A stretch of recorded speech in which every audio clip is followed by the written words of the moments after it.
하나님의 말씀은 열왕기상 21장의 말씀입니다. 열왕기상 21장입니다. 이 열왕기상 21장의 말씀은 아합과 나봇의 포도원에 관한 내용이 기록되어 있습니다. 내용을 살펴보면 이런 내용입니다.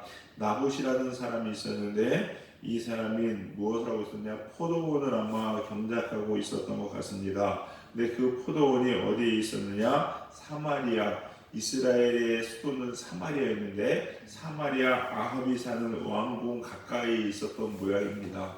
그러니까 아합이 왕궁에서 쭉 보다 보면은 아마도 나합의 포도원이 보였던 모양이지요. 근데 그 포도원을 가만히 보고 있다 보니까 자기가 그 포도원을 좀 가졌으면 좋겠거든요.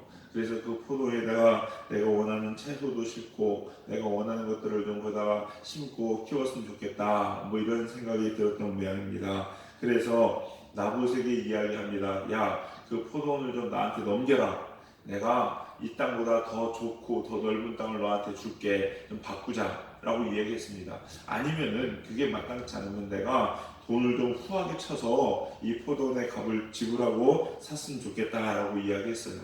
근데 나봇이 한 얘기가, 나도 그러고 싶지만 이 포도원은 우리 조상에게 하나님께서 물려주신 것이기 때문에 내가 누구에게 팔거나 어떻게 할 수가 없습니다 라고 이야기해요. 그러면서 그러니까 좀 안타깝지만 어쩔 수 없습니다 이렇게 얘기했던 모양이에요. 근데 이 아합이 그 포도원을 살 수 없다고 생각하자 막 마음이 아팠던 모양입니다. 그러면서 막 너무 속이 상했던지 식음을 전폐하고 누워버렸어요. 그러자 그걸 누가 봤느냐? 아내인 이세벨이 보았습니다. 그러면서 아니 왕이 왜 이렇게 밥도 안 먹고 그러고 있습니까? 그럼 어떡합니까? 라고 얘기하자 내가 여차하차해서 이렇게 됐는데 이 나봇이 포도원을 못 팔게 해가지고 내가 속상해서 그러고 있습니다. 뭐 이야기했던 모양입니다. 좀 찌질하죠? 예, 이런 거 보면은. 근데 그 얘기를 딱 듣고 이세벨이 걱정하지 마십시오. 제가 그 포도원 당신에게 드리겠습니다. 왕에게 드리겠습니다. 라고 이야기하고서 계략을 꾸미는데 어떻게 꾸밉니까? 그 성에 있는 장로들에게 편지를 씁니다. 편지를 쓰는데 내용이 이런 거예요. 지금부터 그 성에 금식을 선포해라. 금식을 선포하고, 금식한다는 것은 뭐 하나님께 기도하는 뭐가 있겠죠? 선포하면서, 그러면서 동시에 금식을 선포하면서 이 나봇을 사람들 가운데 높은 자리에 올리라는 거예요. 그러니까 이게 추대하라는 거죠. 근데 그 추대가 진짜겠습니까? 계략이겠죠. 그러면서 불량한 사람들을 2명을 딱 돈으로 사든지 매수해가지고 그 사람들, 모든 사람들이 보는 앞에서 나봇이 하나님 앞에 이런 죄를 졌다. 그리고 왕에게 이런 죄를 졌다. 즉 하나님을 모욕하고 이스라엘의 왕을 모욕한 죄를 졌다라고 증언을 하게 만들라는 겁니다. 거짓 증언이지요. 여호와를 함부로하고 하나님을 경외하지 않고 하나님을 모독하는 사람은 돌로 쳐 죽이게 되어 있습니다. 이야기를 들은 백성들이 나봇을 어떻게 하겠습니까? 돌로 쳐 죽였다는 거지요. 장로들은 이제 편지를 씁니다. 다시 이세벨에게 당신이 원하는 대로 나봇이 돌에 맞아 죽었습니다 라고 이야기하자 이세벨은 아합에게 갑니다. 가서 당신이 그렇게 갖고 싶었던 이 나봇의 포도원 이제 당신이 가져도 됩니다. 나봇은 죽었습니다. 돈을 지불할 필요도 없습니다. 뭐 이렇게 얘기를 하니까 그제서 아합이 어떻게 합니까? 기분 좋아서 일어나서 밥 먹으면서 그 포도를 가졌다라고 이야기하는 겁니다. 근데 이 일이 있었는데 이 사건 이후에 하나님께서 디셉 사람 엘리야에게 임하여서 말씀하십니다. 이 아합이 악한 일을 하였다라고 이야기하면서, 그러면서 이 나봇이 죽은 그 자리에서 너희 시체도 개들이 너를 핥을 것이다 하면서 이세벨과 아합에게 저주의 말씀이 선포됩니다. 이 저주의 말씀이 선포되자 아합은 근심 걱정하기 시작합니다. 그러면서 풀이 다 죽어서 이제 어떡하냐 그러고 다니는 거죠. 그러니까 아합에게도 최소한 하나님을 두려워하고 하나님을 무서웠던 마음이 있었던 것 같습니다.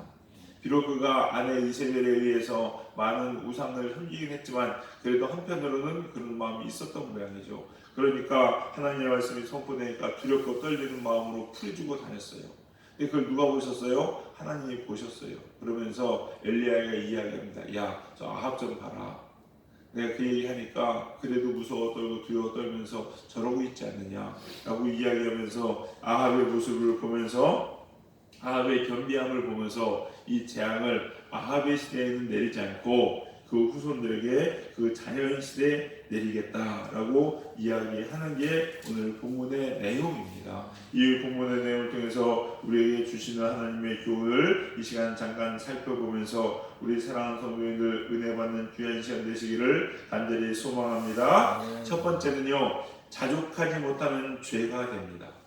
여러분, 자족하지 못하면요 그냥 못할 수도 있지가 아니라 그게 죄가 될 수 있다는 거예요. 아하방은 왕이었습니다. 왕이라고 이야기하면 먹고 사는데 부족함이 있었을까요? 없었겠죠. 먹고 사는데 부족함이 없었을 뿐더러 그 나라의 부자 중에 부자가 아니었을까요? 나라가 다 자기 거잖아요. 권세, 권력, 부, 명예 모든 것이 다 그에게 있었을 겁니다. 그런데 그랬던 아합이 일개 백성의 포도원이 탐이 나가지고 그것을 빼앗으려고 합니다. 그리고 그것을 취하지 못하자 밥도 먹지 않고 누워버렸다는 거예요. 여러분, 이거는요 분명한 탐심입니다.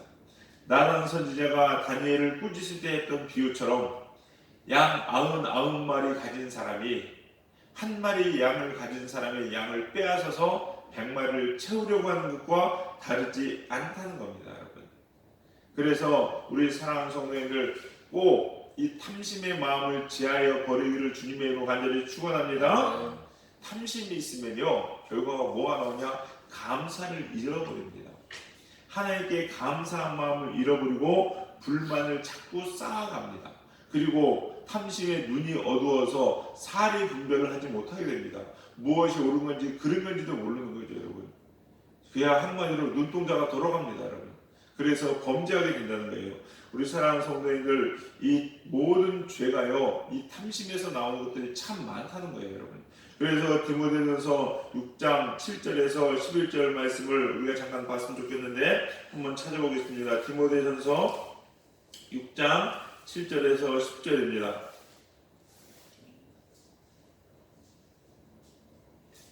디모데전서 6장 7절에서 10절 같이 한번 읽어보겠습니다. 시작. 우리가 세상에 아무것도 가지고 올 것이 없음에 또한 아무것도 가지고 가지 못하리니 우리가 먹는 것과 입는 것이 있으면 족한 줄로 알 것이니라. 구하려 하는 자들은 시험과 올무와 여러 가지 어리석은 해로운 욕심에 떨어지나니 곧 사람으로 파멸과 멸망에 빠지게 하는 것이라. 돈을 사랑함이 일만하게 뿌리가 되나니 이것을 탐내는 자들은 미혹을 받아 믿음에서 떠나 많은 근심으로써 자기를 찔렀도다. 이 본문에 뭐라고 말씀하십니까? 우리가 아무것도 가지고 온 게 없다는 거예요. 그러니까 세상 살면서 먹는 것, 입는 것 있으면 족한 줄로 여기라는 겁니다. 그러면서 구하려고 하는 사람들은요, 이것이 시험과 올무가 되어서 해로운 욕심에 떨어졌다고 이야기합니다. 그러면서 10절에 말합니다. 돈을 사랑함이 일만하게 뿌리가 되나니. 만 가지 악한 것들의 뿌리가 돈을 사랑하는 것, 탐심에 있다고 이야기합니다. 그러기에 성경은 뭐라고 얘기했냐? 다시 디모데전서 6장 6절입니다. 6장 6절 같이 한번 읽어보겠습니다. 시작. 그러나 자족하는 마음이 있으면 경건은 큰 이익이 되느니라. 아멘.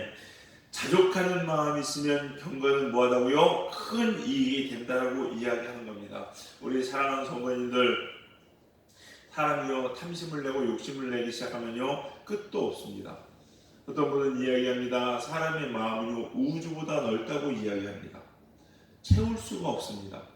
이 물질로도 이 세상 무엇으로도 이 사람의 욕심, 탐심이 있으면 채울 수 없다라고 이야기하는 거예요. 그럼 어떻게 됩니까? 우리의 마음을 채울 수 있는 것은 오직 뭐밖에 없습니까? 하나님밖에 없습니다. 주님이 내 안에 들어와 계시고 주님과 함께 할 때 우리 안에는 평안과 자족함이 있게 된다는 걸 꼭 기억하시고, 그것이 바로 우리 영원히 사는 길이라는 것을 꼭 기억하시면서 우리 사랑하는 성도님들, 돈을 사랑하는 일만하게 뿌리를 가지는 여러분이 아니라 감사하고 자족할 수 있는 우리 성도님들 다 되시기를 주님의 이름으로 간절히 축원합니다. 두 번째, 이 아합은요 자신을 파는 죄를 범하였습니다. 자신을 팔지 말라라고 이야기하는 겁니다. 이게 무슨 얘기냐? 아합은요 나봇을 죽였어요? 안 죽였어요? 안 죽였습니다. 아합은 가만히 있었습니다. 근데 이 모든 계략은 누가 꾸몄습니까? 이세벨이 꾸몄습니다. 그런데 성경은 이것을 뭐라고 이야기하느냐? 20절 보시겠습니다. 20절, 본문 20절 찾아보십니다. 같이 읽겠습니다. 시작. 아합이 엘리야에게 이르되 내 대적자여 네가 나를 찾았느냐? 대답하되 내가 찾았노라. 네가 네 자신을 팔아 여호와 보시기에 악을 행하였으므로 내가 내 자신을 팔아 여호와 보시기에 악을 행하였으므로. 다시 봅니다. 25절 보겠습니다. 25절입니다. 같이 있습니다. 시작. 예로부터 아합과 같이 그 자신을 팔아 여호와 앞에서 악을 행한 자가 없음은 그를 그의 아내 이세벨이 충동하였습니다. 자, 뭐라고 합니까? 그 자신을 팔았다라고 이야기합니다. 여러분, 우리는요 내가 안 했기 때문에, 내가 안 했으니까 나랑 상관없어, 내가 안 했는데 라고 이야기할지 모르지만 타인의 악을 이용하여 자신의 이익을 취하는 것, 이건 역시 직접 지은 죄와 다를 바가 없다라고 이야기합니다. 성경은 그것을 뭐라고 하냐? 자신을 팔아라고 이야기합니다.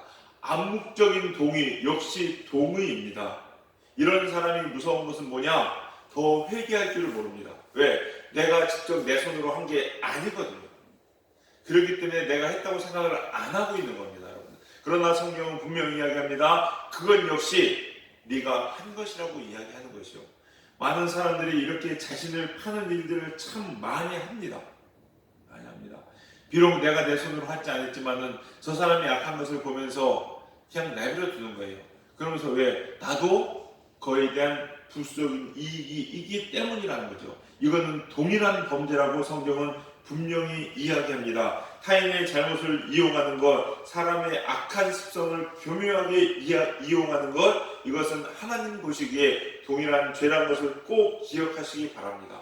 따라서 우리는 절대로 우리의 유익을 위하여 우리의 양심을 팔고 우리의 신앙을 팔아서는 안 됩니다.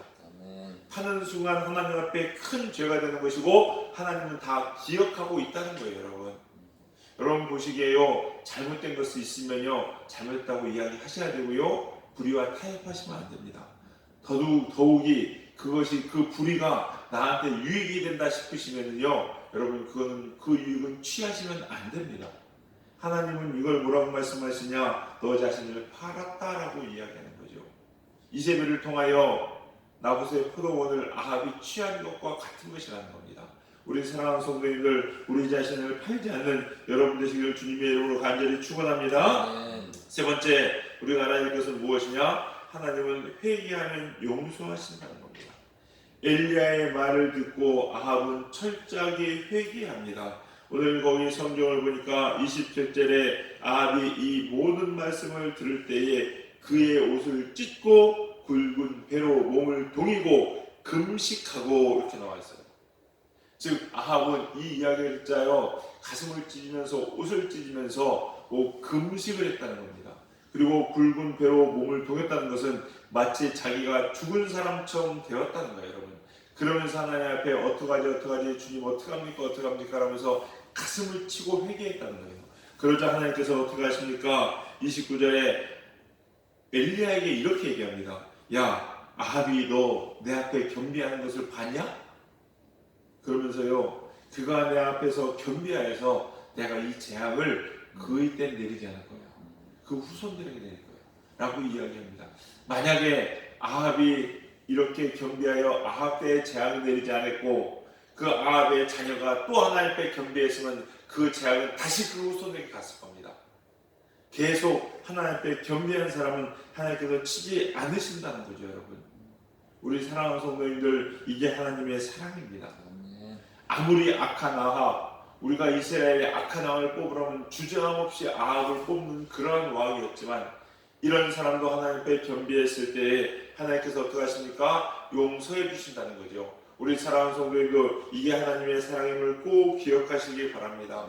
너무 좋으신 하나님은 여러분이 어떤 큰 죄를 졌다 할지라도 여러분이 하나님 앞에 회개하고 돌아올 때 하나님께서는 여러분을 용서하시고 받아주신다는 걸 꼭 기억하시면서 어떤 모양이든지 간에 어떤 죄를 지었든지 간에 하나님 앞에 날마다 회개하고 돌아올 수 있는 여러분 되시기를 주님의 이름으로 간절히 축원합니다. 요한일서 1장 9절의 말씀입니다. 만일 우리가 우리 죄를 자백하면 그는 미쁘시고 의로우사 우리 죄를 사하시며 우리를 모든 불의에서 깨끗하게 하실 것이요.